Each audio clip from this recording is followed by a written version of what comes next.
Abortion and women's rights are always sure to fire up debate, but one Georgia lawmaker has been stirring that political pot for almost 10 years.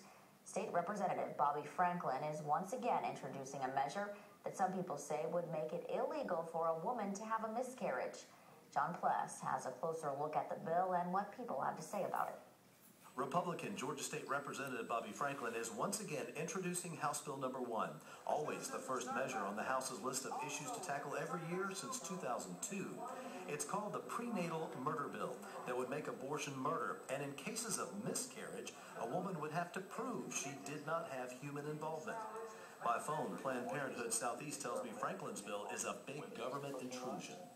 I think there's no reason to have the government intruding on personal, private, medical decision-making, how we treat women with, fertility problems, or how women and families choose their birth control methods or when and whether to have a family. Public reaction to the bill, even from people with anti-abortion views, is overwhelmingly against it. My wife's had a miscarriage before, and it was a very traumatic thing to go through.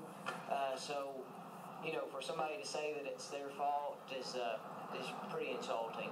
Under his bill, if it becomes law, your wife could be prosecuted for murder.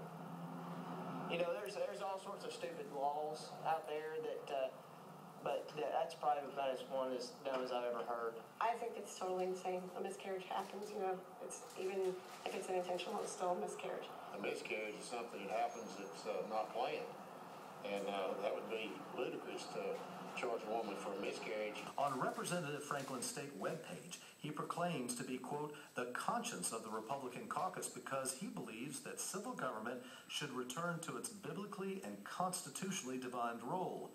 The language in his bill is so broad, it could extend beyond abortion and miscarriage. It's so extreme, it could potentially prohibit the use of commonly used forms of birth control, like birth control pills and IUDs. It could even stop women from accessing in vitro fertilization. John Pless, Fox 61, First at 10. Suzanne Ward with Georgia Right to Life says the anti-abortion group is also opposed to this bill because of how broad its powers would be if passed. But as of late this afternoon, the bill once again never got out of committee and will not be on the General Assembly's calendar this year for debate and vote.